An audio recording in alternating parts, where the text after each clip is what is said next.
Honesty, passion, experience. It's Timberwolves Explosion, hosted on the sportstuff.com. And now, your host, Paladino Joey.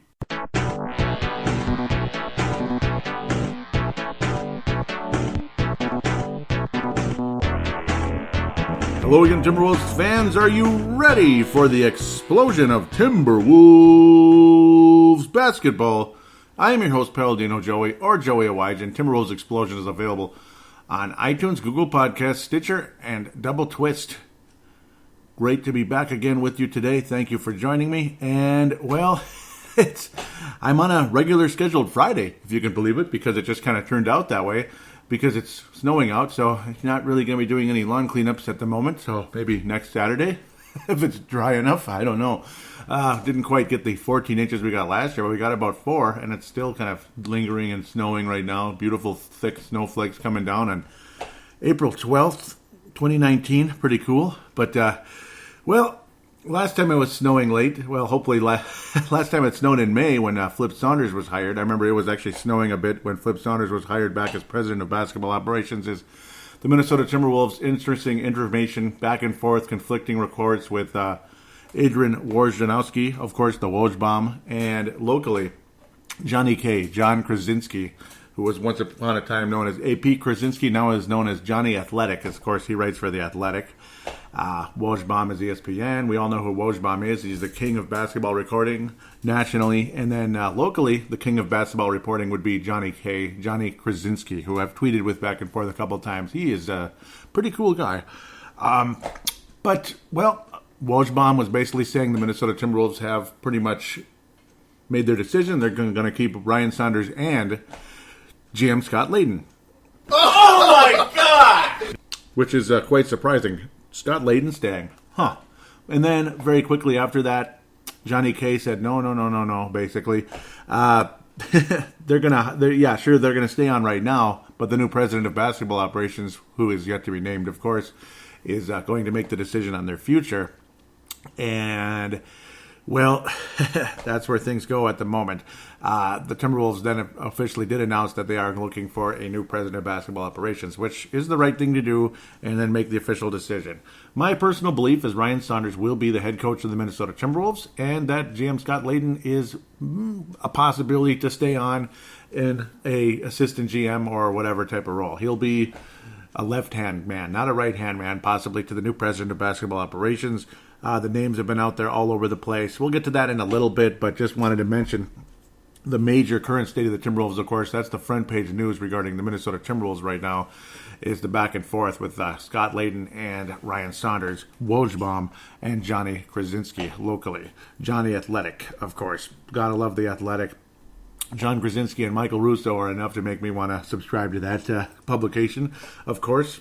Very inexpensive, by the way.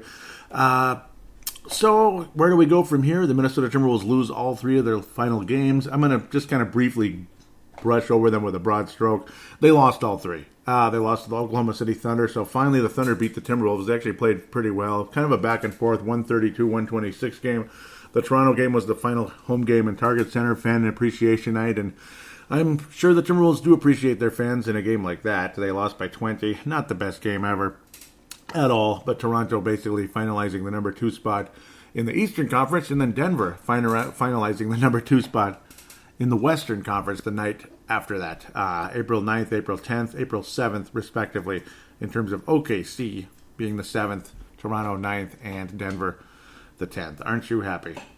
As I sit here and try to gather my thoughts, it's been cloudy, it's been dark, it's been tough to kind of get going. It's kind of like that this time of year on occasion. Usually when I'm recording Timberwolves Explosion, the season's not ending so great. It's dark out, and and because it's dark, so I'm not working outside. It's not nice and sunny and warm, and I'm working. I don't really enjoy the work that much, but hey, at least I'm getting the work done. But the good part is I'm getting this work done, and I get to get back on here and enjoy this very much because there's almost nothing I'd rather do. I just wish the weather was a little prettier. I'm sure you care about hearing that every 10 seconds. Oklahoma City Thunder, let's just very briefly look at that one. It was a fun, entertaining game. The Timberwolves kept in it, but Oklahoma was clearly firing on all cylinders throughout the game. A lot of people believe Oklahoma City will advance into the second round and make things interesting. We'll talk about that in segment number 2, because segment number 2 is all about the playoff preview. There's no Timberwolves games to preview, and it's playoff preview, baby. Regardless if it was the Wolves or not, there would be a playoff preview, like I did last year, of course. Finally got to talk about Timberwolves playoff games last year, and hopefully next year we'll be back doing that again. Paul George was all over the place. 13 3 attempts, 4 made. That's what I don't like. That's what I don't like, is when you're just launching threes nonstop and clanging them. I mean, you're starting to look like Rashad McCants out there. That guy drove me nuts. Saric finished the season very strong. Wiggins finishing very strong. Karl Anthony Towns, amazing in this game, just like he was the previous game against OKC earlier on. There was the beautiful Wiggins game, and the game before that, earlier when Wiggins had the 40-point nights. Of course, Mr. Ryan Saunders' coaching debut, where Wiggins just tore it up out there. Of course, Wiggins hitting a very long game-winning shot against OKC last season, which drew the crying Jordan on that funny video with Jimmy Butler there. Jimmy Butler attempted about 100 shots late in the games and missed them all one way or another. Not a very clutch player. But no, kind of a fun, entertaining battle, but it didn't finish well, basically. Good third quarter for Minnesota, bad fourth. And I don't know, at least we're playing better in the third nowadays, I suppose. But the fourth, still got to kind of clean that act up a bit, if humanly possible. But a nice game for the quote-unquote big three, I suppose, at this stage. Dario Saric really hitting his shots. Saric hitting his shots late in the season, and that's good. Again, you pray to God that it is not Ricky Davis syndrome. To new listeners, of course, what's Ricky Davis syndrome? That would be having a good month of April when you're a non-playoff team and showing everybody what you can do out there, because you're really something else, boy. You've got this. You've got this by the ass, baby. And, well, it's nothing to brag about when you're just, you're non-contending and you're finally doing something right at the end of the season. So, therefore, let's all go crazy. I don't think that's what's going on with Saric. Hopefully not Wiggins as well. Let's move on. 120 to 100. Again, we're mostly focusing on the quote-unquote state of the Timberwolves. This is not state of the Timberwolves. That's usually in June, right before the draft, after the NBA Finals, the real state of the Timberwolves, where it's a season wrap-up and then looking at the draft and free agency. Today, it's kind of like a miniature version of it. I do this every year as the regular season comes to a close. Again, it's a miniature version of it, kind of looking at things, especially this year when you're looking at a new hire as president of basketball ops, like we did 3 years ago in 2016 with the untimely passing of Flip 6 months before that. That one still hurts. It still hurts. It'll hurt forever. I mean, I wish he was still the president of basketball, and I wouldn't be surprised if Ryan Saunders was either the coach or, well, going to be the coach very soon, because that was Flip's plan. Saric continuing to hit shots, but not his best game ever. This whole game was crap. Karl Towns would sit out the last 2 games of the regular season. Gorgui Dieng looking like gorgeous Dieng out there, the starting center. He can play in this league. He can play. I know a lot of you don't like his contract, this and that, but it's not forever. It's the time has been passing on that contract, so it wasn't like it was signed yesterday. It was signed in the summer of 16. So 16 points, 5 assists. I mean, I like Gorgui Dieng. I do. I mean, it's a shame the contract was like a little too big and that his role got diminished. I want to keep Gorgui Dieng, and if it's starting, not starting, he probably won't be starting because it looks like Dario Saric is the starting power forward long-term for the Wolves, especially with that, the whole stretch forward that he brings to the club. Andrew Wiggins, 7 of 17. Tyus Jones, very solid, a double-double, 10-assist performance, but again, the Wolves get beat by 20 in Toronto. There's just not a whole lot else to say at the end of the day. Good, solid attendance, but not a sellout in the final home game for Minnesota. Quiet, not so great fourth quarter for the Wolves. Only 22 points. Kawhi Leonard, very solid and didn't get hurt. That's good. Obviously, that's important. Mr. Kyle Lowry held out in this game, inactive for rest, obviously heading into the postseason. Serge Ibaka, the former OKC Thunder star, so to speak, also inactive and resting in this game. Of course, heading into the postseason. The last thing you need is Kyle Lowry to get hurt. But, of course, Kawhi, same thing, you'd think, but only 23 and a half minutes in this game. Not a whole lot to say. The Wolves lost by 20, and it just wasn't that great, so you just want to move on from that. The Denver game, the Wolves almost coughed up some percentage points about getting into the top 4 of the draft. So, I don't know. a lot of good that did the Minnesota Wild, who were projected to be 11th and wound up 12th. I mean, how do you go from 11 to 12? And the bleeping Blackhawks, Chicago Blackhawks, do check out the most recent Brave the Wild episode, by the way, if you like hockey, of course. This is, and it's also what scares me with the Wolves. It's just, you want to hope and pray that we can move up, and maybe this could be a really special lottery. That'd be amazing. Because the one time the Wolves got the number one pick, they were supposed to be the number one pick. So if we could actually move up for the first time ever, it'd be amazing. The Chicago Blackhawks, though, were slated to be 12th in the draft lottery for the National Hockey League. They moved up to third. And it's like, really? They moved up to third. That'd be, that's just depressing. That'd be like, say, Denver, who's one of our biggest rivals. We don't get along very well. Maybe we're supposed to be 11th, they're supposed to be 12th, and they moved up to third in the NBA draft. And you have to drop down to 12 where they were. Like, how would that make you feel? And would that make you feel all warm and fuzzy, or would it piss you off? I think it pissed you off. The Wolves were playing extremely well in this game, and then at a 16-point fourth quarter, they let Denver back in, even despite the fact the Wolves had a double-digit lead late in the fourth quarter, which is really funny. But Denver finished the season on a 16-0 run, tearing it up down the stretch, and got the win. Pretty crazy to consider. The Wolves had a double-digit lead. But then Denver just went boom, boom, boom, knocking down three after three. And the Wolves kept missing their shots. Again, when you don't score anything, of course you're missing. Jokic, absolutely spectacular. 29 points, 14 rebounds. Added the other numbers along the way, the assists and the steals. Gotta love what Jokic brings. Again, I kind of compare him to a modern version of Arvydas Sabonis. But, I mean, it was literally like the last 3 minutes or so, as much as I hate the Denver Nuggets, every little bounce of the ball literally just rolls to Jamal Murray, and he launches the three in a catch-and-shoot motion. I mean, that's a great play, by the way, if you're able to pick the ball off the bounce and just release it like that. That's how you rebound the ball, and just let it go, let it fly, and it's a three-pointer that puts the Nugs up, and they end up winning the game. Pretty crazy. Absolutely crazy. Like those kind of semi-retro uniforms. They got that old retro look that the Nuggets used to have back in the 80s and early 90s. The greatest era for everything, I think. I mean, the late 80s, early 90s were the best for everything. The best for video games, movies. God, I love that era. I know most of you might be rolling your eyes right now. But I love it. I love the late 80s and early 90s. I love the uniforms like Atlanta Hawks, Calgary Flames in hockey, the North Stars. I mean, it doesn't get much better than that. Andrew Wiggins did finish very strong on the regular season, as did Cameron Reynolds. 5 of 7 from downtown, 19 points off the bench. I love Cameron Reynolds. Love him. And luckily he will be back next season, at least starting things out, and hopefully he continues. Cam Reynolds, I think, has a chance to be a pretty valuable player for this team. Sometimes, man, I mean, sometimes there's undrafted guys. I mean, frickin' Robert Covington was undrafted, wasn't he? I mean, so think about it. Robert Covington is one of the best defensive players in the league, so it can happen. You can't write off these undrafted guys. And Cam Reynolds, we'll see. I'm a fan. I am a fan of Cam Reynolds. And again, you think I'm just some guy who's stuck in 1988, which part of me is, but not every single ounce of me. Heck, if I was a head coach in the NBA, I'd be one of the younger ones. I'm 39, turning 40. So I recognize the three-point shot is extremely important today. It's not my favorite thing in the world, but it is what it is, right?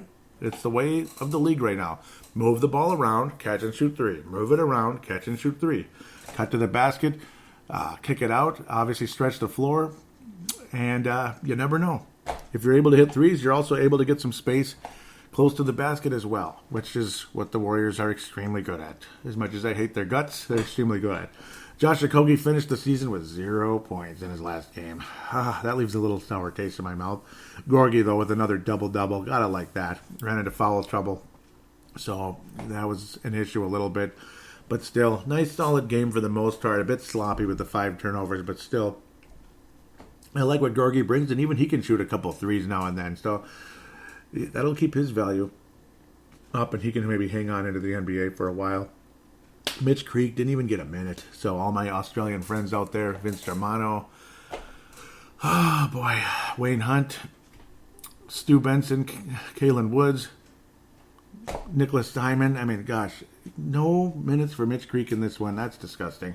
Very frustrating there. He did see some minutes against the Toronto Raptors, but I don't know. That's unfortunate. He'll probably get an opportunity with another team as we head into the summer and into the fall and all that. He'll be taking his talents to Chicago. No, I don't know. I'm just kidding. I like Mitch Creek. I like him. I liked what I saw in the little bit he got to play against Toronto. Pretty much a quarter of the game, 11 and a half minutes, 6 points. Did attempt 1-3, did not hit that one. But again, the work ethic, the solid play. I think Mitch Creek has a good chance to make it to the NBA. Jared Terrell looks like he could be an NBA player as well at the point guard position. And Cam Reynolds absolutely is an NBA player in my mind. He's not this perfect star. He's not this perfect player or anything, but he's got a chance to be something. Even C.J. Williams has been in the league already, and he's okay. He's solid. Tolliver is what he is. Gotta like what he brings, that veteran presence and that nice catch and shoot. Katabe's job is a no-brainer. I think he's an NBA player. Again, in a reserve rotation type of role. Same thing for Josh Okogie. He is going to return to the reserve role, of course, with the healthy return of Mr. Robert Covington. Please come back healthy, Robert Covington, please. Luol Deng, is he going to come back? I'm not sure. Mr. Derrick Rose, I'm not sure either. They love him. They absolutely love him here. The fans love him.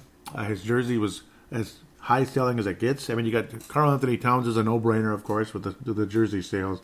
Derrick Rose right up there, though, at the top. The second most recognizable player during the course of the season, despite missing a lot of time here and there. He just gets banged up. And I know how the knee can get tight and all that, but then the ankles and then this and then that. The guy just gets banged up, and it's because of the way he plays. He plays 110% all the time, kind of like a Zach Parise with the Wild. He just gets nicked up, and he gets broken bones in his feet, and his sprained MCL, and then this, and then that, and then bruised this and injured that a bit.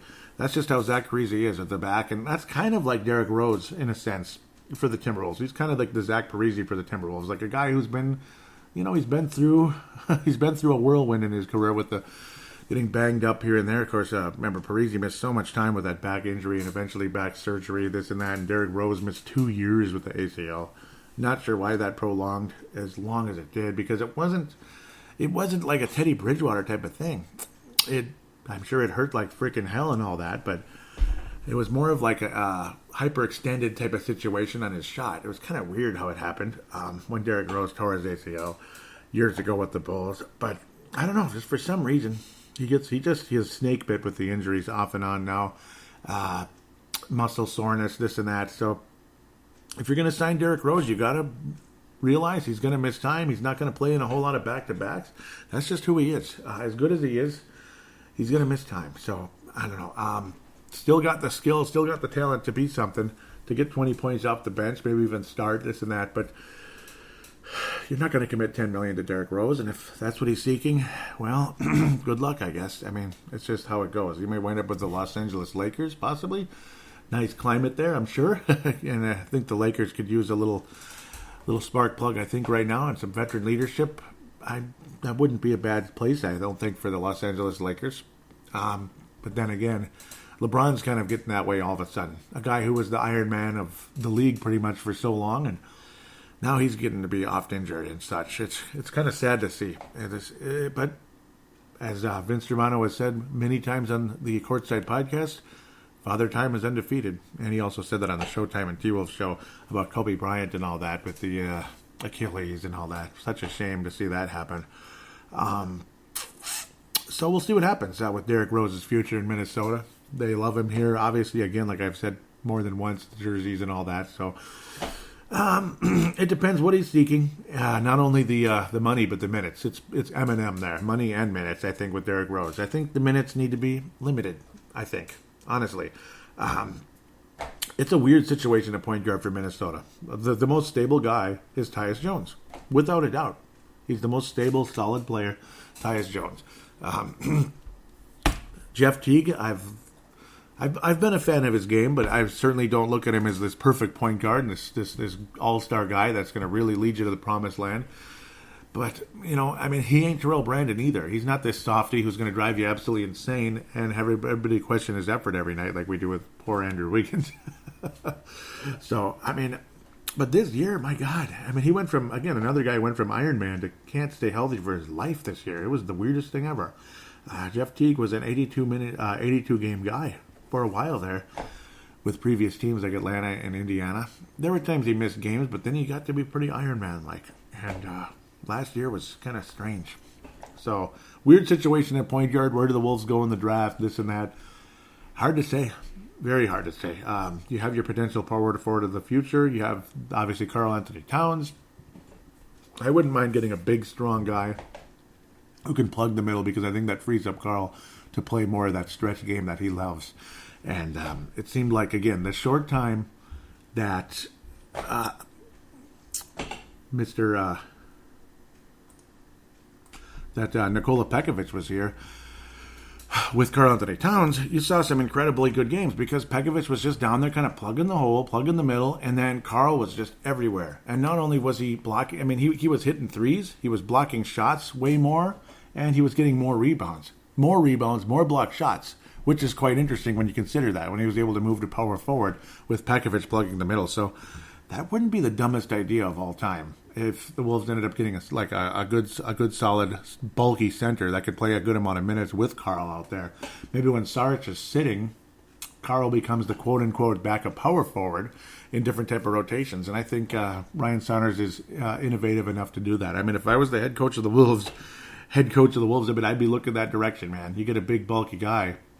Say the new president of basketball / general manager brings in a big bulky guy to play with the Timberwolves. I'd put him out there with Karl at times, again, because I think that could make a big difference. Move Karl over to the 4. So that would be an interesting idea with the rotations and such, because I don't think Saric is the kind of guy you want to play 38 minutes a night, unless he is just cooking out there. That'd be the only reason I would want to have Saric out there for a major extended period of time at the end of the day. So I love that. I love freeing up Karl like that. That's where I think Justin Patton maybe could have become at some point in time, but the son of a gun couldn't stay healthy, and it was just so gosh darn frustrating at the end of the day. So before we, well, now we're going to kind of move on from the players to the front office a bit. So well before we get into the NBA playoffs and all that, and even we still got a bit to go here in this first segment, we're going to look at the possibilities at President of Basketball Operations. These are just a few, though. I'm not going to go crazy. Because, I mean, you could name off 750 people, and you still won't find the right guy. That's the thing. But kind of the consensus type of guys, of course, there's Chauncey Billups, and I'm guessing he's not coming here. If he turned down the Cavaliers job a year ago, I don't know, unless he's really super intrigued by Ryan Saunders, of course, Karl Anthony Towns, this and that, which I wouldn't blame him if he was. I'm just guessing he's probably not going to come here. But then you got former general manager of the Cleveland Cavaliers, David Griffin, who Chauncey might have replaced. He obviously did a pretty good job in Cleveland. Certainly not perfect, and nobody's perfect. Every general manager is going to miss on people, and Flip Saunders was the best front office leader we've ever had, ever. And, well, he passed up on the Greek Freak. Think about if the Greek Freak was here with Andrew and Karl. It's game over right there. I mean, there's your big three. Get the trophies ready. Clean up the... Get a bigger trophy case over there. Yes, it's empty and it's really small. It's empty and there's a division championship banner somewhere. Oh, I guess it's in the rafters though. It's not in the trophy case. There's no trophies. So, you're going to need to get that a little bigger with guys like that. You're going to need to get a bigger trophy case, even though there's no trophies yet. Let's get a bigger one when you put those three together. And even Zach LaVine. Think about it. Would the draft position have changed? But well, I mean, you still would have Andrew and Zach for sure. The Greek Freak didn't tear it up in his rookie year, so odds are I think everything would have kind of came into place. Just imagine. Keeping everybody would not be easy because you can't give 4 players the max contract. You can give 2 players the max.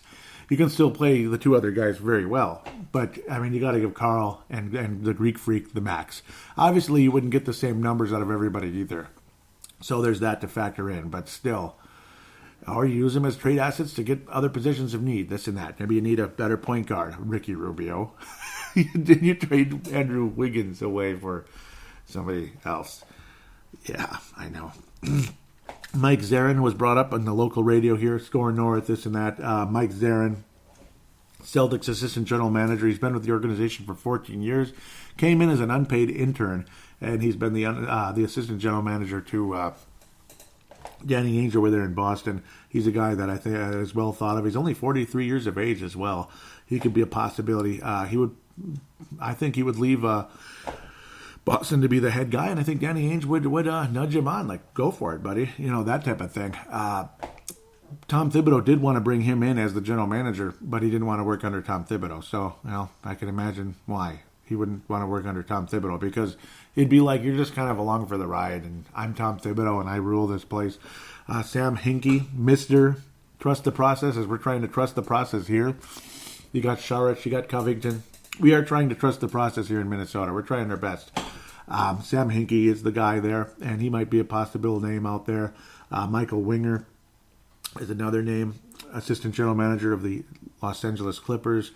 Troy Weaver, well thought of with the Oklahoma City Thunder as well. Vice president of basketball operations. Would he move up one more chair with Minnesota to be the president of basketball operations? So those are just a couple names to look at. It could be somebody completely unexpected. We had a chance to bring in Lindsay years ago, but we wound up with frickin' David Kahn because the Timberwolves, they wanted him to go through some kind of strange, weird test, and he was like, yeah, okay, this is dumb, and he left. And Mr. David Kahn passed it with flying colors, and we see how well that test really helped us. We really got the right guy there. We got the right guy who missed on every draft pick he made, basically. Except for all of you out there that think Rubio's the Spanish Magic Johnson out there. Not sure about that one. I like Rubio, but not that much. And here's the best part about Ricky Rubio, though. You know why David Kahn took Ricky Rubio? He took him to trade him. What did David Kahn say when he drafted Ricky Rubio? Asset. What did he say when he took Johnny Flynn? There you go, Johnny Flynn. Yes, Johnny Flynn. Oh, we got him. So did you notice the difference in tone there with the two draft picks of Johnny Flynn and Ricky Rubio? He said asset, as in, hey, you know what asset means? Trade asset. He took him to trade him because he thought he's not going to come here anyway, and he's not going to come right away in a couple of years. So we're going to use him as a trade asset, maybe rip off the New York Knicks, and, well, none of that happened, and Johnny Flynn sucked, and, well, Ricky, please come to Minnesota. We love you very much because we didn't mean to take you as a trade asset. We meant to bring in as the starter. Yeah, that Johnny Flynn thing, we were just experimenting, and it kind of blew up in our face and stuff. So can you help us, please, brother? Please? Por favor? Would be nice, wouldn't it? Well, it's going to be very interesting to see where things go here with the future president of basketball operations of the Minnesota Timberwolves. Oh, what a dream job that would be. If there's one job, you know how we all have the dream job of our life. There's the one job you want more than anything else. You wish you were the vice president of operations for Boston Scientific. Okay, I'm just kidding. No, that's not high enough. You want to be like board of directors for, Apple. You want to be board of directors for Microsoft. You want to own the Charlotte Hornets. Yeah, maybe not that team, but you get the idea. Maybe, yeah, I would love to own a team. But if there was one job where you're employed, you're not like the owner, so to speak, that would be my dream job, to be the president of basketball operations for the Minnesota Timberwolves. And I know most of you would be like, yeah, sure, Joe, you'd probably be worse than David Kahn. Hey, I didn't get hired, so don't worry about it. I didn't. Don't think my name would even get looked at for a half a second because, well, I didn't play in the league. I've never managed in the league. But I have a radio show, or at least a podcast we could call this. It's a radio podcast, so it is a radio show, just not live at the moment. Well, David Kahn was a sports writer, and then what the heck else was he? A college professor, that figures, and all the other things. So he might as well have just done a Mr. Rogers TV show, the way he talked to people. And won't you be my neighbor? Oh, forgive me for getting a little weird there, but David Kahn was weird too. So, again, hoping the Timberwolves can make the right hire. That's all I got to say. I mean, no search firm is being brought in this time because, again, what do you need a search firm for to bring in Tom Thibodeau? We all know who Tom Thibodeau was. Everybody knew who he was. We knew he was a defensive-minded coach. We knew he's a hard ass. We knew his reputation in Chicago. Did Chicago overblow it, or were they right? Well, apparently Chicago was right when they were bashing him and tearing him to pieces. It's never good to bash and tear anybody to pieces, but on occasion, there just might be a little bit of method to that madness. And unfortunately, there was when it came to Tom Thibodeau, because every single symptom of problem with Tom Thibodeau in Chicago was 100% still there. Everything was still there. So, I don't know, man. You can say he's this big boy coach. His basketball knowledge is well beyond the Sam Mitchells and all the other coaches the Timberwolves have ever had. He's the genius of all time, but it didn't work, though. I mean, there was only one problem. It didn't work. So where do you go from there? Hopefully this time around we get it right again. And I don't know. Last time we went back to the country club, bringing Flip Saunders back, and ended up being one of the best moves of all time for the Minnesota Timberwolves. And I would venture to say it was the best move of all time for the Minnesota Timberwolves. The thing that would frustrate a lot of us thinking, oh, great, going back to the country club. But at the time, versus David Kahn, it was like heaven on earth. And he ended up indeed being the best president of basketball operations this team has ever had. Now, we sit here at this crossroads, hoping, once again, this time it's for real. Finally, this team can strike gold and find the true greatest president of basketball operations in the history of this franchise, and to take this team in the right direction, rather than have us facing Anthony Davis 2.0, LeBron James 19.0, basically, with Karl Anthony Towns. What happens with Andrew Wiggins, Dario Saric, Gorgui Dieng, Tyus Jones. Tyus Jones, how much money is he seeking in the offseason? Boy, is it going to be interesting. You're getting the draft lottery coming up on May the 14th. The Timberwolves are projected to pick 10th. Before we sign off here, let's do a little tankathon here. Right now, the Knicks are projected to be number 1 and take Zion Williamson. Now, some people might think I was calling him overrated. Maybe overrated a bit by the media. The media is overrating him a bit. That doesn't mean I don't think Zion Williamson has a chance to be a great player in this league. I just don't see him as a transcending Shaquille O'Neal type of player. I don't. His body's not built in a sense that I see him as a LeBron James or a Shaquille O'Neal level player. Something not too far below that, possibly. So right now I'm simming the lottery. The Phoenix Suns, congratulations, win the draft lottery. Oh, how terrific. Timberwolves dropped down a place. Doesn't that just make you feel great? Timberwolves moved down. And they will be taking Darius Garland, point guard from Vanderbilt. 21 points a game. Not bad, eh? But only 3.4 assists. Okay, let's sim it one more time. Okay, come on. One more sim lottery from Tankathon. Zion Williamson is going to the Charlotte Hornets. 13 places up. Damn, I didn't think that was possible. Michael Jordan's got you, Zion Williamson. We're gonna take this team to another level. We're gonna take the Charlotte Hornets up all the way to the championship. Well, the Hornets passed the Timberwolves, so Darius Garland is coming to Minnesota once again. Okay, third time's the charm. I mean, I'm gonna press this for like 15 minutes. I've had over and over. Oh, it's painful. Okay, Pelicans get it this time, and the Wolves stay at 10th. Okay, at least we stayed at 10th, and this is the guy that I kind of like. I kind of like this guy. I think I want him more than Darius, though he might end up being a really good player as well. And, I've done zero draft research so far, so bear with me. The draft research is coming up in the upcoming shows here, believe me. But Zion Williamson will be going to the Pelicans. Maybe that'll convince Anthony Davis to stick around. But Anthony Davis to stick around. Kobe White, baby. Kobe. It's not spelled the same, but C-O-B-Y White. Point guard, shooting guard out of North Carolina. 5.2 assists. I think Michael Jordan would like Kobe White if he's still down there. If he winds up at 10th or whatever with the Charlotte Hornets. But unfortunately for the Hornets, they're picking 14th. The Pelicans moved up 6 spots. And, yep, that brought Washington, Atlanta, Chicago, blah, blah, blah. The Knicks down to 4th. Ouch! That would suck. But no, Kobe White, very intriguing player for the North Carolina Tar Heels. Very well-rounded player. The rebounding, the assists, the scoring. A lot of people in this area love Kobe White, and that would be, I think, a very nice addition. A little Jamal Murray, I think. I think he might be a Jamal Murray type for Minnesota. So hopefully, if Minnesota winds up 10th, that Kobe White is hanging around for the Minnesota Timberwolves. That's my hope. I was hoping the Wolves would at least hang on to their pick so I could talk about Kobe. And in this tankathon, they did.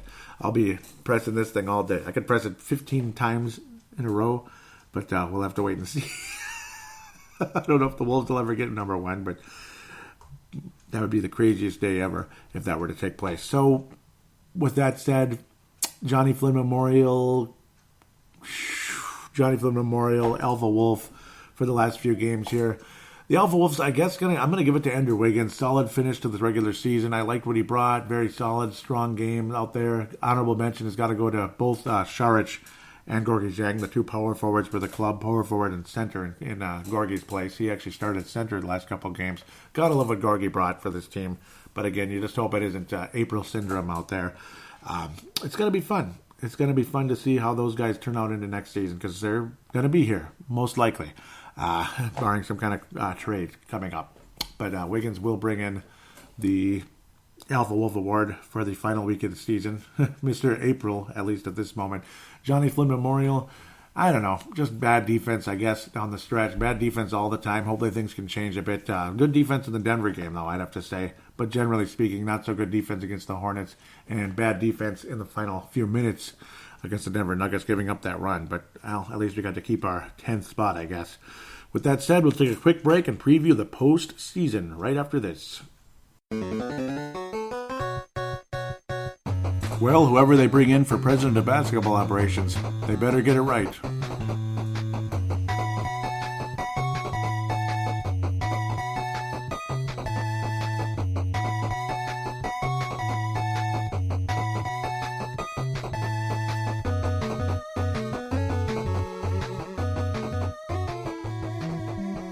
And we are back here on Timberwolves Explosion, segment number 2, preview segment.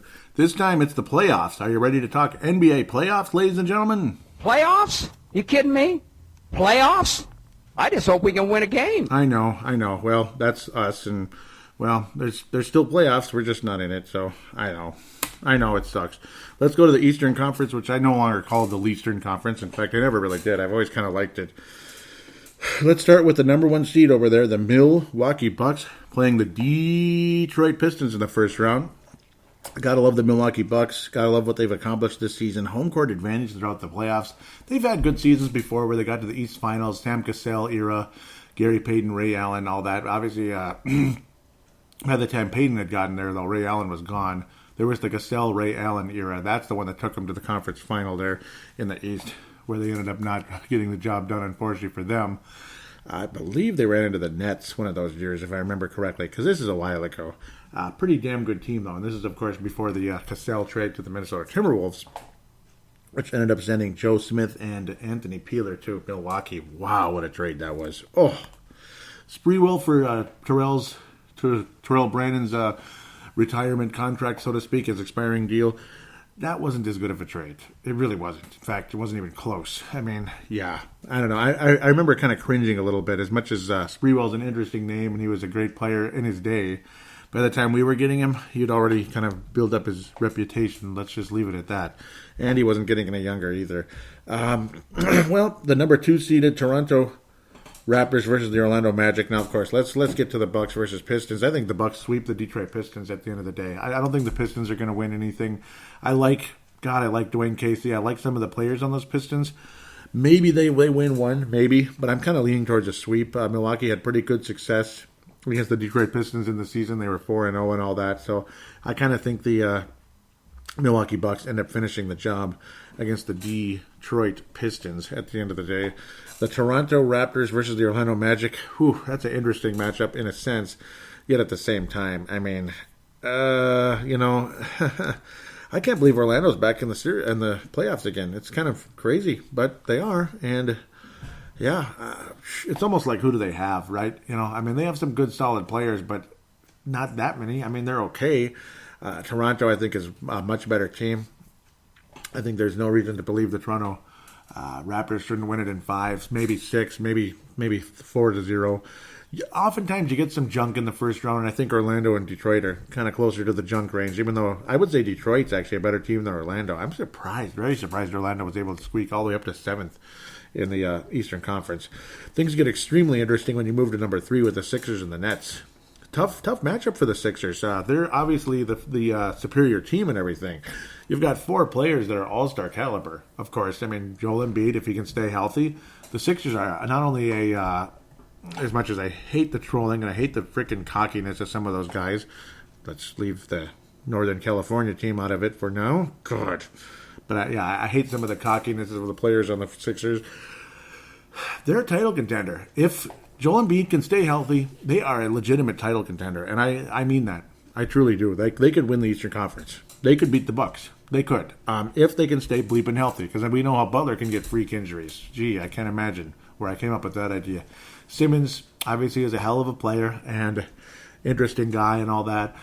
Tobias Harris is what he is, very valuable guy as well. Very, very solid, very reliable. Love Tobias Harris. I mean, he is a gamer. He can hit the big shots. He can hit the threes. And there's not much pressure on him either. He is going to be a big factor for the 76ers. They don't have a ton of depth behind those guys, but at the same time, that's a hell of a team. And I think Philadelphia is a legitimate Eastern Conference championship contender. With that said, the Brooklyn Nets are the kind of team that can upset you in the first round. And again, it's too bad that the Brooklyn Nets wound up with the Sixers. See, that's the thing. It's a shame this isn't like a second round series, because I think it has the makings of that. It's not a conference final series. No. I mean, you got Toronto, you got Milwaukee, and Philadelphia. Those are the conference final teams. Everyone else here, I don't think is conference final material. Celtics were supposed to be. What an underachievement they have been at the end of the day. I'm very disappointed in the Boston Celtics. And I know a lot of people are thinking, stop getting so excited about the Indiana Pacers and all that. With that said, though, I think Sixers go 6. 7 or 6, right? It's game 7 or 6 because it's the 76ers. But I think they outlast the Brooklyn Nets. But, man, that team could have upset all over them against one of the other teams here, especially the Celtics. It's a shame that the Brooklyn Nets can't get to the second round and then play the Sixers then. This is a classic Eastern Conference matchup. I think that could be really something and entertaining basketball. That'll be probably... Well, I mean, both of these middle series, I think, in the Eastern Conference will be pretty entertaining. Number 1 and number 2 ones are not going to be very good. I don't think Detroit or Orlando put up much of a fight. And if they do, dang. If Orlando somehow makes things real interesting with Toronto, that's on you, Toronto. I'm telling you. I almost forget about Marc Gasol. Marc Gasol and Kyle Lowry on Toronto. That team could win the East also. I think the Sixers outlast the Nets, though, in 6 or 7, something like that. It's going to be an entertaining battle back and forth. You notice I didn't have a whole lot to say about Bucks, Detroit, and Toronto, Orlando. Those are the kind of series that just do nothing for me, man. Maybe they'll be better than I think. And again, if they are, that says a lot about the favorites in that series, that they're not up to the task at all. They're going to get beaten by Philadelphia later on, I think. And maybe even if Boston finally gets their act together, because they have disappointed me, man. Really bad. Boston Celtics versus the Indiana Pacers. Very entertaining matchup, I think, at the end of the day. Very close matchup when it shouldn't be. Indiana, obviously, again, no Oladipo, and I've talked about that a million times. A freak injury, very big shame. Still got other valuable players on that roster, including the young Sabonis and many others. I like what the Indiana Pacers bring. At the end of the day, They could easily win this series. Easily, I think. I think the Pacers are a legitimate type of a team out there.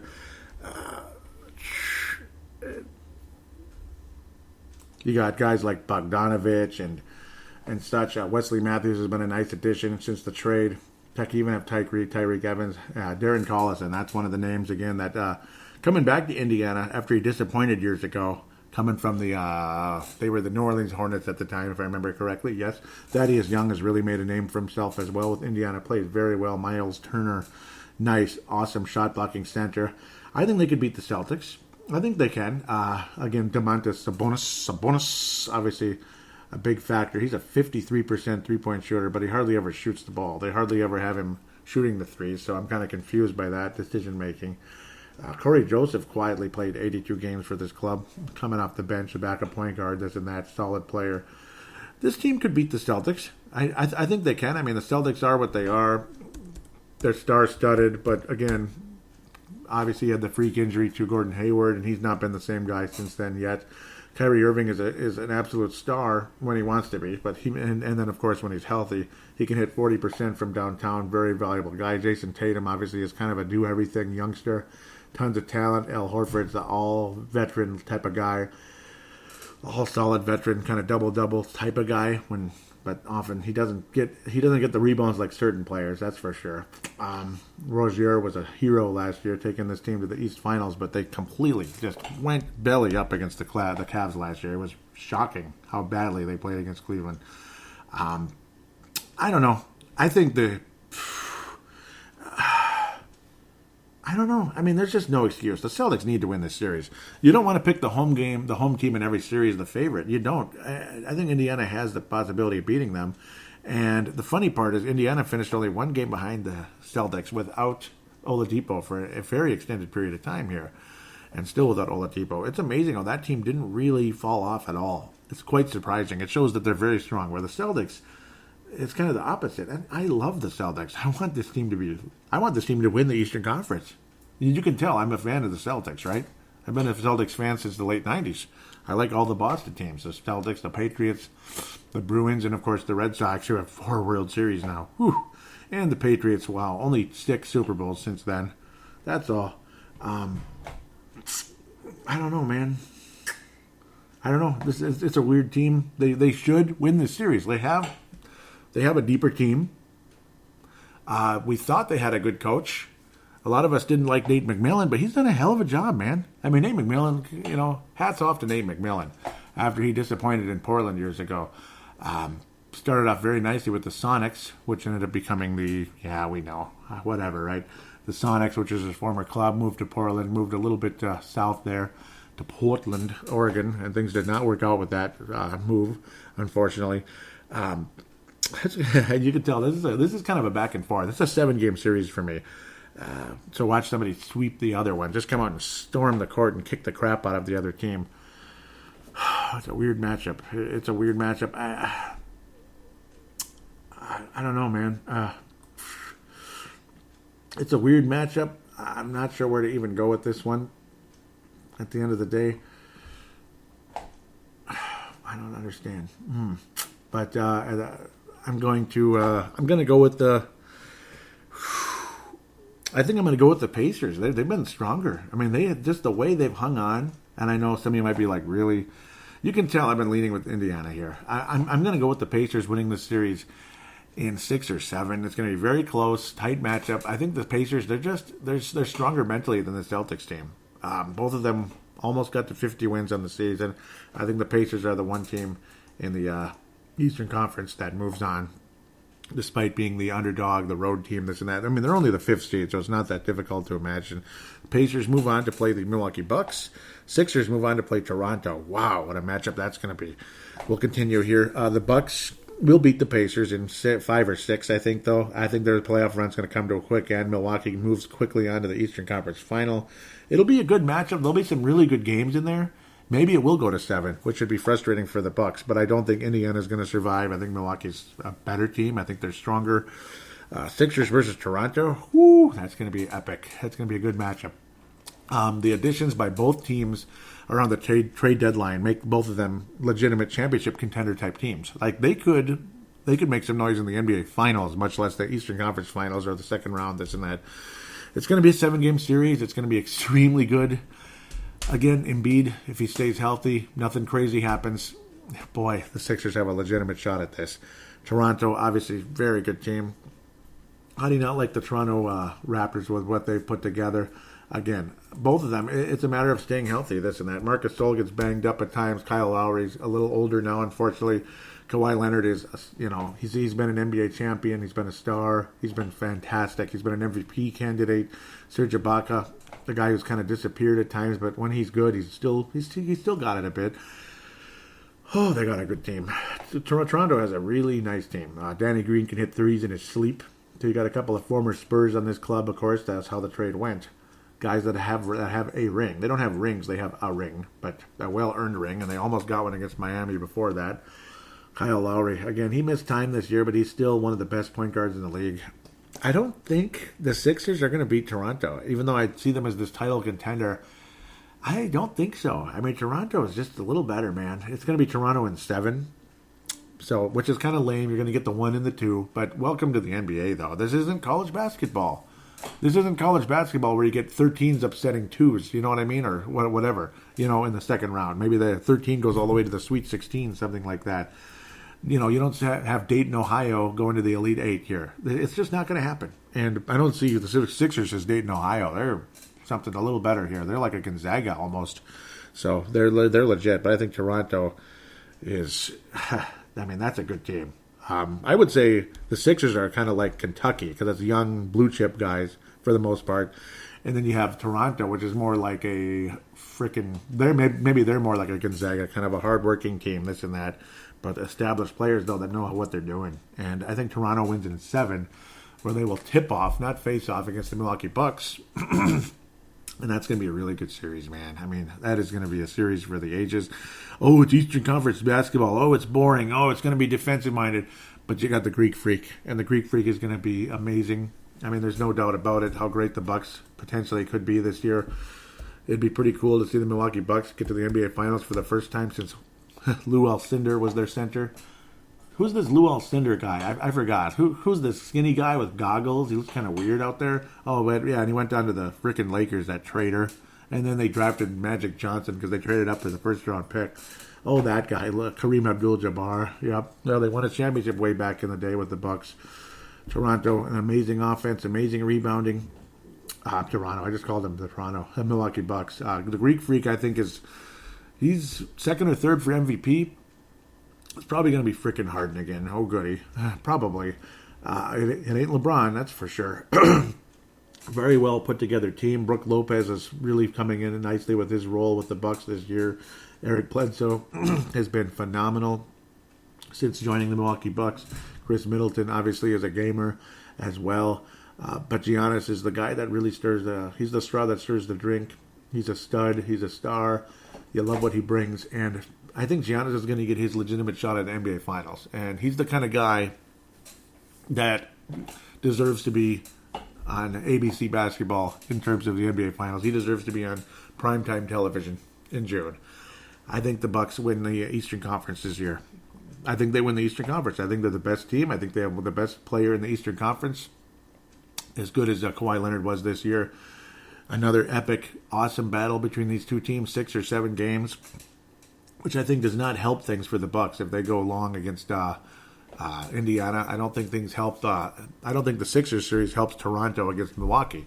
And if the Bucks go long against Toronto, that could be a problem going into the finals because a certain team from Northern Cal moves around real quickly, and we all know what they do. So this could hurt things. If the Bucks want a legitimate crack at winning the NBA championship, they have to really take it to Toronto early and often. The experience, the strength of the Toronto Raptors, though, I think are going to make it very, very, very, very tough. So it's going to be a long series, but the Milwaukee Bucks will win their first Eastern Conference championship since the early 70s. So way back when Lou Alcindor / Kareem Abdul-Jabbar led the Milwaukee Bucks to not only the finals, but to the championship. Way, way back in yesteryear. Back before pretty much most of us were born. Probably very few of you listening right now were alive and kicking when the Milwaukee Bucks not only got to the finals, but finished the job way back in the day.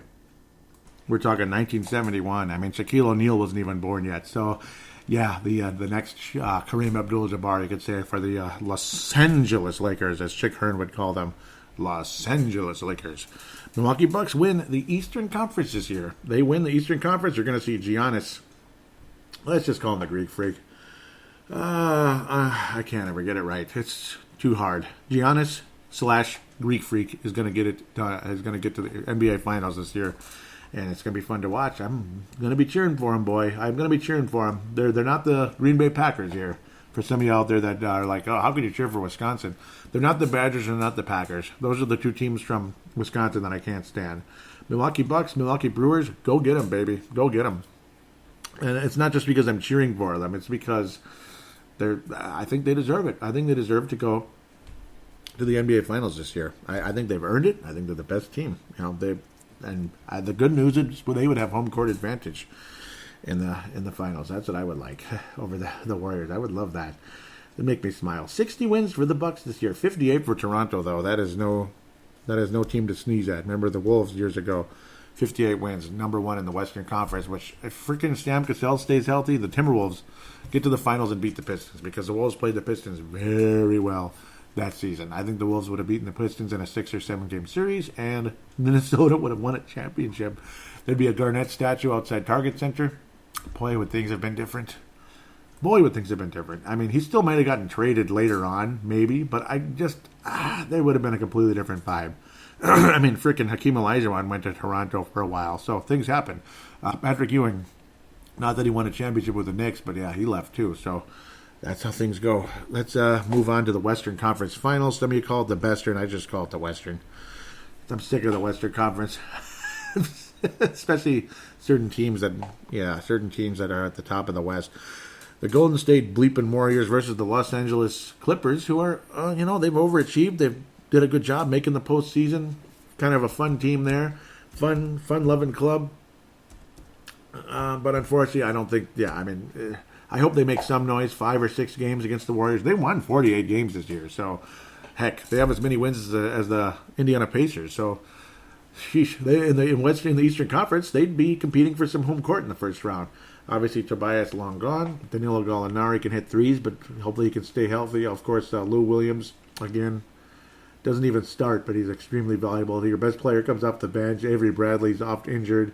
Almost forgot about the guy. Patrick Beverley, very, very, very, very valuable for the Clippers during the course of the season. Maybe he can mix things up with Curry, get in his head a bit. That would be nice, actually. That might be the thing. Maybe the guy gets banged up. Zubac was a nice addition. Valuable double-double kind of a threat. Big man out there for the Clips. They're a good team, but they're not going to do enough. They're just not going to get the job done against the Golden State Warriors. I hate to say. 5-game series, Warriors over the Los Angeles Clippers. Oh, I keep screwing this thing up. But then you get the tough second-round matchup. Denver wraps up the number 2 seed by beating the Minnesota Timberwolves. That's right, the Minnesota Timberwolves, by giving up that run at the end there. It's okay. At least we kept our draft position a little higher there. Denver Nuggets versus Spurs, very entertaining matchup. I love Jamal Murray, but I hate when he plays against us. We know one of the reasons why he's motivated against us because we passed on him. And I love Jamal Murray going into that draft, year 2016. I love Jamal Murray, man. Just like I like Kobe White. I think he's going to be similar that way. Gary Harris, obviously he can hit shots, but for some strange reason, his 3-point percentage is much lower than it was. Paul Millsap, stretch 4. The Spurs are good. They're savvy. They're smart. But are they good enough to beat this Denver team? Especially, the home court and everything. Denver's tough to play at home. I mean, they just are. So Denver needs to win the series, 6 or 7. It's going to be longer than it needs to be. The Spurs hit threes like crazy. Spurs, another one, 48 wins, again, just like the Indiana Pacers. So still, and it's, again, a lot of you would argue the West is tougher. So to win 48 games in the West is not easy to do. DeMar DeRozan has been a wonderful player, wonderful addition, of course. You had to get somebody back who could play when you're trading away an MVP candidate who's still got many years left in the league if he stays healthy. Marco Bellinelli still at 3-point threat off the bench. Brian Forbes, Mr. Forbes, nothing to do with Forbes magazine or anything. He can hit some threes as well. 82 games, Iron Man for the Spurs. Patty Mills, same thing. He can hit the threes off the bench. Spark plug guy. LaMarcus Aldridge, of course, he's one of the, he's the leading scorer. I never liked this guy that much. To me, he's just not a winner. And I don't think the Spurs advanced past the Denver Nuggets, even though they finished the season very strong. They got good, solid players, including even Dante Cunningham coming off the bench to kind of mix things up a little bit. Dantas Montezunas played a couple games with this club earlier in the season. Pondexter, the former Pacer, wow. Lots of kind of, lots of guys that have been kind of become journeymen, unfortunately for them. Davis Bartons can hit threes. I mean, this club can hit threes like crazy. But so can the Denver Nuggets. I mean, Rudy Gay, 40% guy, who's kind of like a six-man / spot starter, obviously, who's one of the leaders of the team. There's some older players. There's some younger guys in this team. Mostly older guys, I would say. And then veterans who are in their prime, like DeMar DeRozan, young veterans. I just don't think the Spurs are better than the Nuggets. I think they'll make things interesting. It'll be tough. It'll be a back and forth a bit. But why shouldn't the Nuggets beat the Spurs? Why shouldn't they? 6 or 7, Nugs advance past the San Antonio Spurs. The third-seeded Portland Trailblazers against the Oklahoma City Thunder. It was not a good season for the Portland Trailblazers versus the Thunder. It was not. Even though the Thunder will be going on the road, it's a terrible matchup for the Portland Trailblazers. So the Blazers will sweep Oklahoma in the first round, right? I say no, but God knows in the NBA, funny stuff can happen sometimes. But if there's going to be an upset, which I will pick in both sides, I'm going to pick Indy over Boston, which is barely an upset. It's a 1-game difference between the two, despite the fact Boston's got a fuller roster than Indiana. Oklahoma City, I think, is is a more reliable team than the Thunder. I mean, really, the undoing for the Thunder in the playoffs is if Westbrook gets crazy and gets trigger happy. Keep doing what you've been doing. I mean, there's no excuse for this team to not keep what they've been doing because they did a hell of a job. I mean, this team deserves a better record, a better playoff seeding than they got. It's a shame that they only won 49 games, even though to us 49 would be freaking awesome, and I'd take that in a heartbeat. But I think this is a better team than 49 wins, especially when they're playing the right way now. Paul George is an MVP candidate. I mean, we're talking almost double-double at the small forward position, 28 points a game, scorch in the net. See, Westbrook, again, this is key. Westbrook needs to chill out. That's what Westbrook needs to do, and that's where Westbrook has hurt this club in the playoffs in years past. He looked like a moron last year. You know, I mean, and it wasn't like the first time. I mean, he's been doing it forever. So, I mean, it's just like seriously, take it easy. That's all he's got to do is take it easy out there. Keep doing what you're doing. Keep helping Paul George. Be a great player like you are. Get your triple doubles, your 23 points a game, which is good. You know, don't worry about the 27 unless you're just absolutely sizzling behind the arc or something like that. Then that's what that is. But 29% ain't sizzling, folks. And Paul George is the guy that needs to be getting the ball more often than Russell Westbrook. He needs to be taking the more shots than Russell Westbrook. Dennis Schroeder, it's funny you think of Schroeder all the time, but it's Schroeder. Obviously, we know what he can bring, that quickness, that speed, and a guy who can occasionally heat up a bit as well. Despite not so great 3-point percentage during the season, Jeremiah Grant, spark plug at times as well. He's actually the top 3-point shooter on the club. The Westbrook and the Oklahoma City Thunder just keep doing what you're doing, and you should have no problem beating this Portland team. Portland has underachieved for years. They're a good team. They have talent, obviously, but they've underachieved forever. And of course, the Nurkic injury pretty much put the nail in the coffin, I think. I mean, that was devastating. I mean, we're talking, that's not just an injury, it's really bad. Amazing that they won 53 games this year, but they had a pretty good roster, and Nurkic was one of the reasons they did. Luckily, and I mean really luckily for the Portland Trailblazers, they got Enes Kanter. Luckily for that man. I mean, the guy's a double-double threat as well, but he ain't Nurkic. He's just not as good. His defense isn't as good. He's not as reliable. He's still a good, solid player, though. Neither one of them is a stretch type of the threat. You got to like what Rodney Hood brings to the club as well. That was solid. Seth Curry can get absolutely red hot from downtown. That's one of the reasons why the Blazers would beat the Sixers, is if Seth Curry and then McCollum just start nailing the shots, and they just get like unconscious hot down the stretch. It's amazing how many of these teams won 4 of their last 5 games to wrap up the regular season. It's remarkable, and Portland's one of them. Strong finish to the season and everything, but again, the matchup is bad. To me, there's no excuse that again, like I keep saying, just play your game, play what you've been doing, do what you've been doing all year, and you should beat the Portland Trailblazers in 6, I'll say. It's not going to be this 4-game sweep. I think the Blazers are going to make a mess. They might actually win game 1. Don't be surprised. They're not going to go down 2-0 into OKC. It's not happening, folks. It's going to be a split. It's going to be a 6-game series, but OKC does come out of this series where they will play the Denver Nuggets in the next round, and that is going to be epic. That is going to be an epic battle. Very, very, very good matchup right there. Fun basketball heading into round number 2, which usually is the best part because you get the most. You still have a ton of games. Not as many as the first round, but you still have a ton of games, and the matchups are better. You don't have the Orlandos and the freaking, Detroit and the, Clippers, God bless them, but there's just nothing you can do, man. Freaking bleeping Warriors. I hate them, man. Houston versus the Jazz. Is Rubio going to be healthy, or is it Grayson Allen, or what the heck are you going to do there? I have no idea. Utah versus the Houston Rockets, though. To me, there's almost no excuse, again, that I think the Utah Jazz need to beat I think the Houston Rockets, they're on a roll, obviously. They're getting ready to make a big run into the postseason. I think they still have a chance to be dangerous. It's too bad, though, they're probably going to have to play the Warriors in the second round. In fact, they will. But, Utah's a dangerous team. They're going to make things interesting against the Rockets. It's, it is what it is. Utah did not get the job done against the Clippers down the stretch. Obviously, Donovan Mitchell's got star potential, very athletic, great player. Rudy Gobert is one of the best defensive players in the league, and he'll get a double-double in his sleep. He rested in the final game of the season, which was understandable. Ricky Rubio, he's at times oft injured, but he doesn't get hurt that much.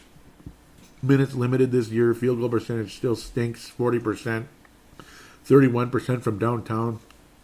I just don't understand why his catch and shoot didn't get better over the years. Because I think that he could be a good catch and shoot point guard out there with the threes, but I don't know. Maybe he just doesn't have the quickness, and it's unfortunate. Joe Ingles can hit the shots.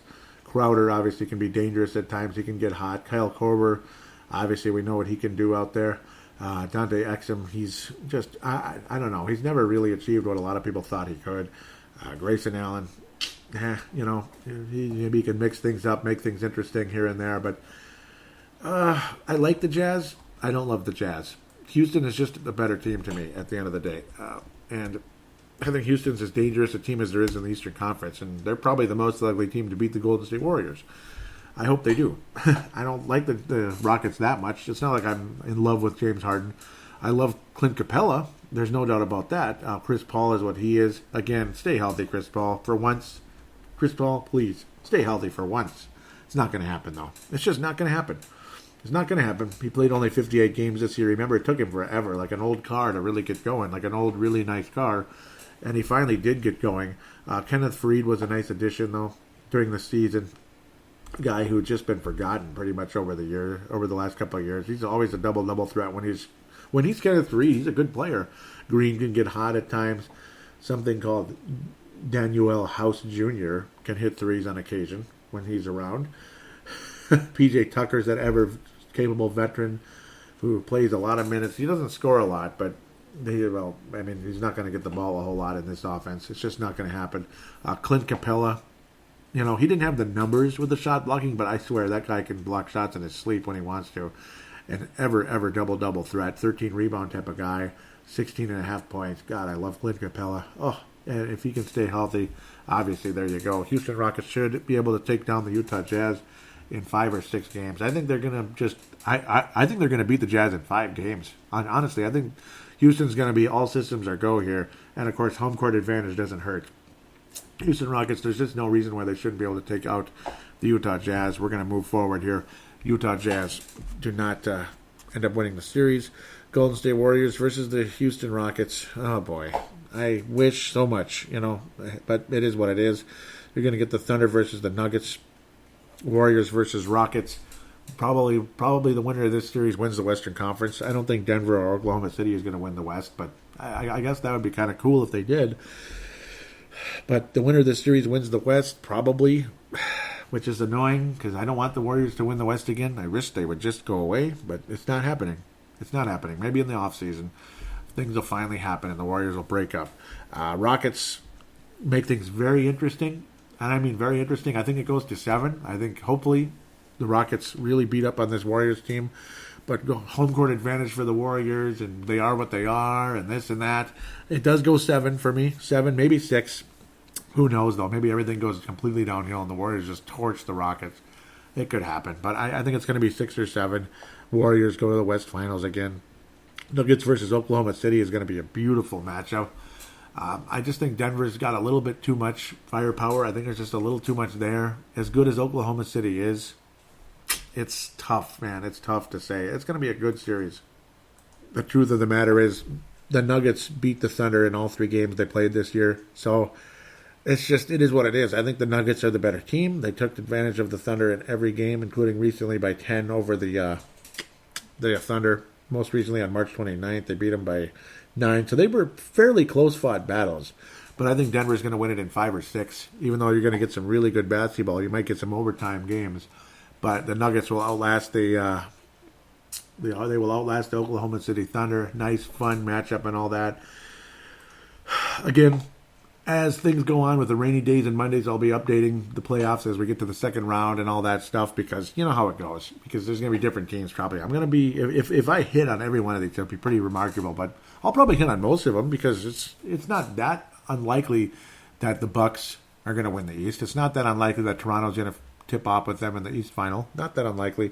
It's not that unlikely that the Nuggets and the Warriors will tip off in the East Final or West Final. I think the Nuggets win in 5 or 6 though, and play the Golden State Warriors. In the West Finals, I think the Warriors win in 5 or 6, though. And you get Bucks and the Golden State Warriors. Thank God for home court advantage for the Milwaukee Bucks. The Warriors have to do it on the road. They've been road warriors. They've been home warriors. They've been this. They've been that. I'm just hoping and praying, man. I want Milwaukee to win. I want the Milwaukee Bucks to beat the Warriors so bad. They can do it, but what's going to happen is, who knows? In the season series, the Bucks just absolutely trumped the Golden State Warriors 134-111 on November the 8th, which no NBA Finals have been won in early November or in December. On the 7th, the Warriors beat the Bucks by 10, 105-95. So interesting. When the score was higher, the Bucks won. And when the score was lower, the Warriors won. That's interesting. But the Bucks have a great offense. So it's going to be great offense versus great offense. Those of you that want to see a lot of exciting basketball, you're going to get it with the Bucks and the Warriors. I think that'll be a very good series. Finally, no more Cleveland, no more LeBron. I just wish it was no more Steph Curry either. I wish it was Bucks versus Rockets or something like that. Would you really complain if it was Bucks versus Rockets in the finals or even the Nuggets? I think the Rockets, that'd be an awesome series, man. That'd be fun to watch. Would you really complain about that? Is it like, oh, God, that's going to get the lowest ratings ever?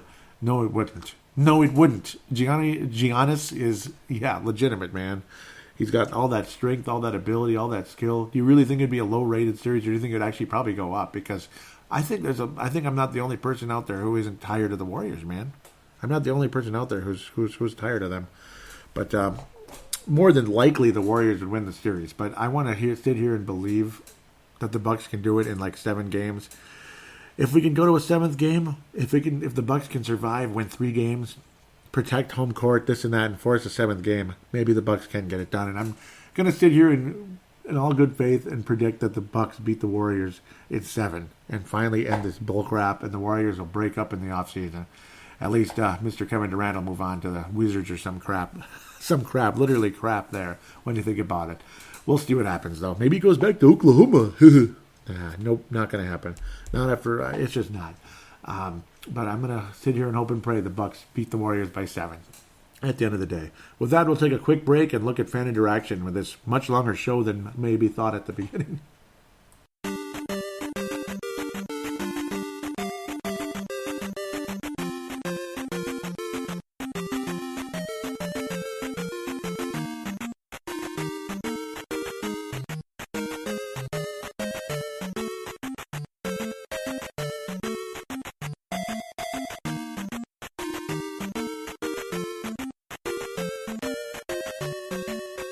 And we are back here on Fan Interaction, segment number 3, to wrap this thing up and head off into cleanups and all that if it ever stops snowing. But no, I'll do my best to keep up with the postseason and such. You know how I say it, like rainy days and Mondays during the spring, and come back on the air, and weekends, of course, as well. Get caught up with some postseason action and such. And Wolves news, because there's probably going to be a POBO at some point. President of Basketball Operations. That's cute, isn't it? POBO.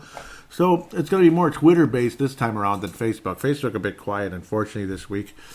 At Wolves Explosion. I do appreciate interaction on both places. Levi Wilson Brown, a lot more active on Twitter versus Facebook.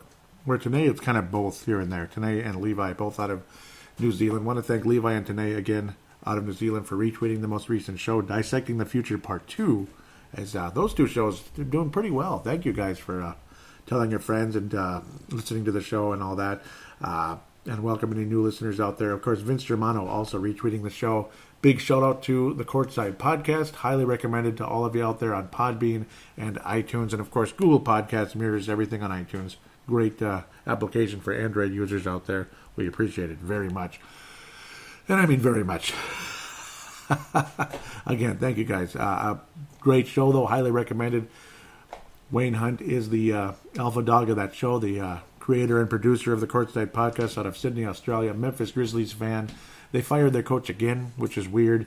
Vince Germano's club, Magic Johnson. I'm surprised I didn't even talk about this earlier. I was going to, but I got heavy into the Timberwolves, obviously. Can you imagine getting heavy into the Timberwolves on a Timberwolves show?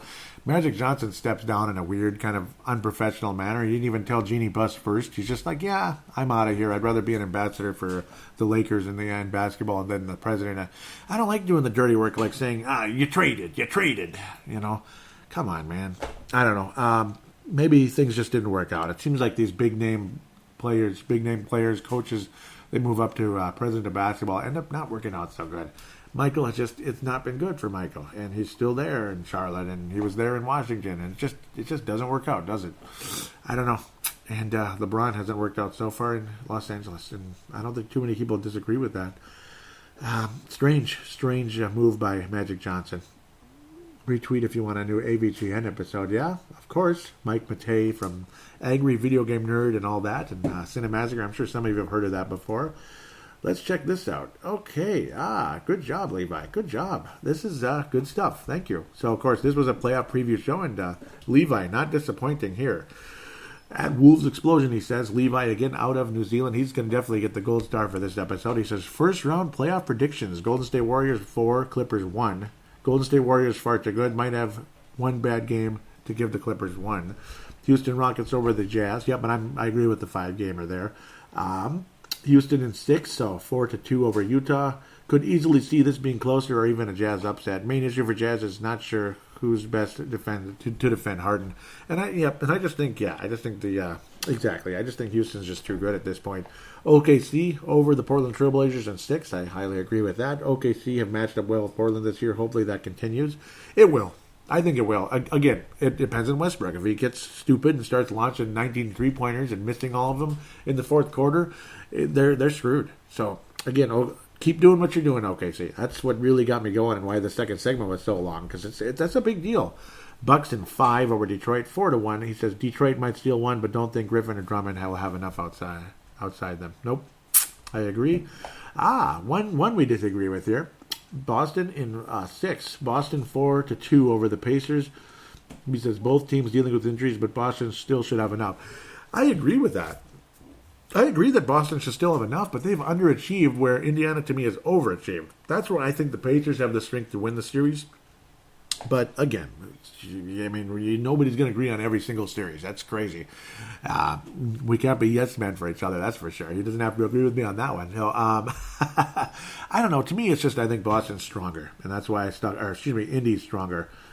Just a stronger mentally team right now. And I've been very disappointed with Boston in the postseason pretty much for the last 4 years here. I mean, freaking disappointed. Philadelphia 76ers versus the Brooklyn Nets. He says, good to see Brooklyn back in the playoffs and D'Lo doing well. Yep. D'Angelo Russell there doing well. Would love an upset here. I would too. And, of course, Philadelphia's a bunch of pricks, except for Tobias Harris, I'd say. Okay. Simmons isn't that much of one. He just looks like it. Sometimes that look at his face bugs me. I don't know why. He bugs me sometimes. But Embiid, obviously, is a great player, but he's an ass. And Jimmy Butler is a super ass. So, I don't know. So it's hard to cheer for them because of that. They're just assholes, to be frank. Brooklyn is a great story, but yeah, I mean, Philadelphia's better. Toronto in 5 over Orlando, expecting Toronto to have another good playoff run without reaching the finals. Me too. I think they'll get to the East Finals. Denver Nuggets in 7 over the Spurs. Yep, I think they'll make it competitive as well, possibly exposing some playoff inexperience in Denver. Probably. There's a lot of inexperience. Like, Denver used to make the playoffs, but none of these guys were playoff players in the past. So I think they have a chance to make it. You know, maybe the Spurs or Oklahoma City knocks out Denver, and it's going to be Golden State versus the other one. God, I hate playing the Warriors. But, yeah, keep these coming, brother. Keep these coming. Have a second round for me later on when it comes up. So keep these coming, Levi. I appreciate it. As long as I get my butt behind the microphone and get this done. This is good. Thank you. Good. Good conversation there. And nicely done. Thank you, Levi. I highly appreciate this type of conversation. This is, great job. Thank you. Very, very much appreciated there. Bring it back again. Let's see. I think that's it in terms of actually, yeah, most of these are just like notifications. They're not people tweeting me because I'm Mr. Important, damn it. Tweet me or I don't care. No, I'm kidding. I'm kidding. So let's go to Facebook.com/Timberwolves Explosion. See, at Wolves Explosion is the Twitter account. Facebook.com/Timberwolves Explosion. Want to thank Vince Germano for sharing the most recent show thread there. Thank you again very much. Let's see. Well, Wolves' future with Layden and Saunders now uncertain. I posted that from ScoreNorth.com. I was moving on the story with John Krasinski. No conversation. I'm kind of surprised, but I suppose it was only a day.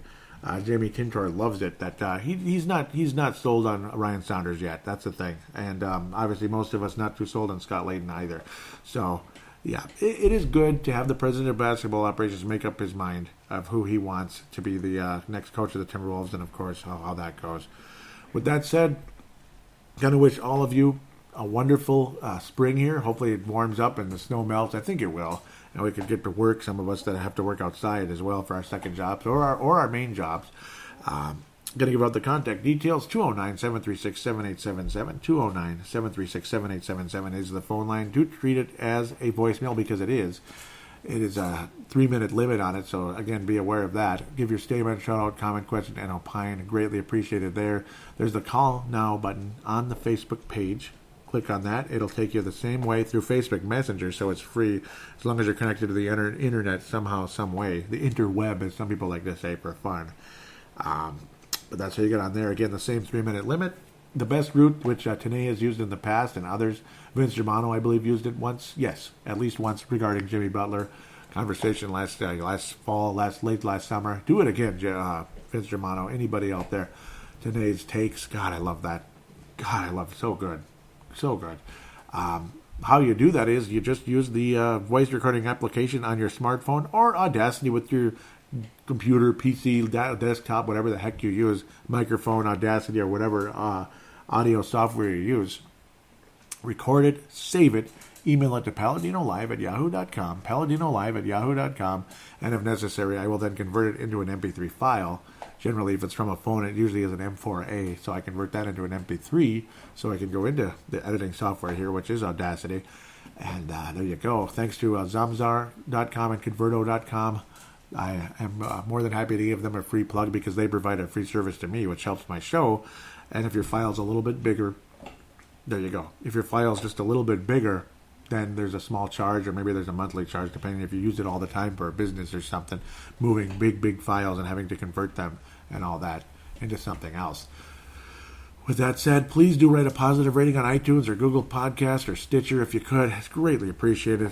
Thank you to those of you that have, and those of you that haven't. If you want to help the show out, that'd be really appreciative. I'd give you a major shout out on air and a thank you if you could do that. Can't wait to, obviously it just helps for potential listeners to check the show out to say, hey, this guy's appreciated by his listeners. So if you could do that, it's greatly appreciated. If not, I understand it's your life. So if you're too busy or you don't like writing those things, and it doesn't have to be long or anything either. So just a positive rating is greatly helped to the show. Those of you that take the time to do that, thank you. God bless. With that said, again, hope you have a nice spring locally here in the Twin Cities. Nice. Hopefully it warms up, and unfortunately they're heading into the autumn over there in Australia. I think it's rainy season over there. I hate rain so much. I know most of you know that. But hopefully things have cooled down a little bit. I know they had some record heat there in the summer in Australia, burning up. So hopefully, again, a little more comfortable weather as they head into the autumn months. As we head into April. April and autumn, it sounds weird, but over there it's the opposite. They probably think October and autumn, that's weird. October's spring, man. So interesting how things work. That's how the world goes. And further proof that the whole earth is flat conversation is pretty dumb, I would have to say. I don't know why I brought that into the conversation. But with that said, this show's been long enough. I've been rambling for too long. I hope you enjoy it. Tell your friends about the show. And we'll talk to you probably pretty soon again. More than likely. There's always a rainy day and there's always a weekend. And news is coming. News is coming. It's just a matter of when. We'll talk to you then. Take care.